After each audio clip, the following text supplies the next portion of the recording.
Perjuangan melawan COVID-19 semakin menunjukkan peningkatan angka kesembuhan yang cukup signifikan. Persentase kesembuhan meningkat hingga lebih dari 70%. Sejumlah penyintas COVID-19 membagikan kisah mereka menghadapi virus hingga akhirnya dinyatakan sembuh. Dan berikut laporan tim Delik RCTI.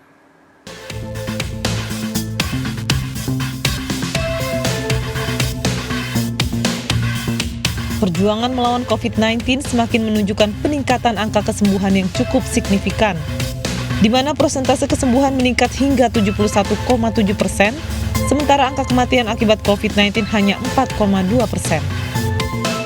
Meningkatnya angka kesembuhan tersebut tentu tidak lepas dari perjuangan dan semangat para penyintas yang sebelumnya telah berjuang melawan COVID-19. Hal ini semakin menguatkan fakta bahwa COVID-19 adalah penyakit yang bisa disembuhkan.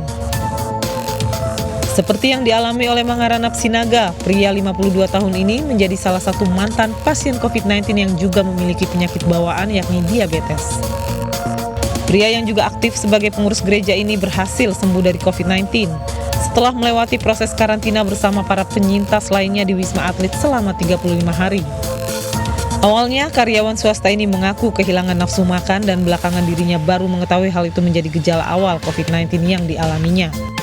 Dan kondisi saya malam itu karena diabetes saya biasa 300-400.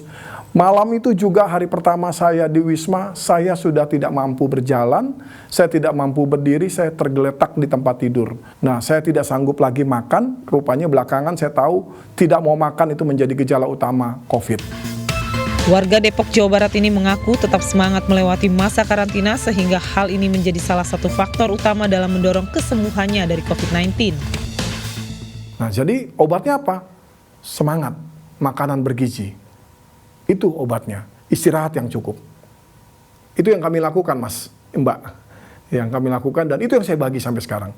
Percaya sama Tuhan, tetap semangat, ya dengan berdoa ya. Makan jangan sampai malas, dilawan. Karena itu satu teori, ketika diabetes itu COVID tidak mau makan. Tetapi kita bisa paksa lewat air putih, kita paksa nasinya masuk. Itu yang saya lakukan.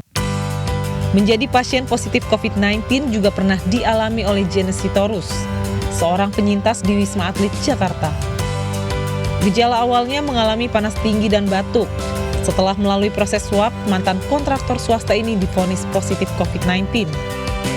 Saya antar istri ke kantor, setelah pulang dari kantor tiba-tiba badan saya panas tinggi, kemudian batuk. Di situ saya langsung diperiksa darah, dipoto torak, dan saya diperiksa di situ selama hampir 3 jam. Nah, 3 jam sambil menunggu hasil laboratorium. Nah, setelah ada hasil laboratorium, dinyatakan bahwa saya ada positif. Kemudian dikasih rujukan untuk rumah sakit Atlet. Nah, tetap semangat dan memiliki keyakinan yang kuat membuat pria 63 tahun ini memiliki imunitas yang terjaga, sehingga akhirnya sembuh total dari COVID-19. Jadi saya punya semangat. Pertama itu harus ada semangat dan membangun imun. Saya berprinsip bahwa virus ini tidak ada obatnya.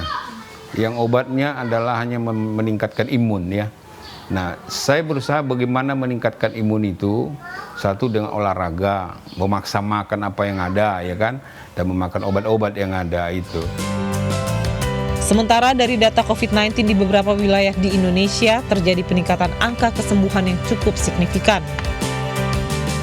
Berdasarkan data dari BNPB, angka kesembuhan tertinggi ditempati 3 daerah, antara lain DKI Jakarta menjadi peringkat pertama dengan angka kesembuhan sebesar 33.260, kemudian diikuti oleh Jawa Timur dengan angka kesembuhan sebesar 27.401, dan Jawa Tengah dengan angka kesembuhan sebesar 9.549. Secara nasional, angka kesembuhan per tanggal 5 September 2020 mencapai 136.401. Angka ini menunjukkan bahwa perjuangan bersama dalam melawan COVID-19 telah mulai menunjukkan hasil cukup signifikan, di mana angka kesembuhan yang terus meningkat dan negara hadir dengan mengembangkan vaksin dalam memutus rantai penyebaran COVID-19.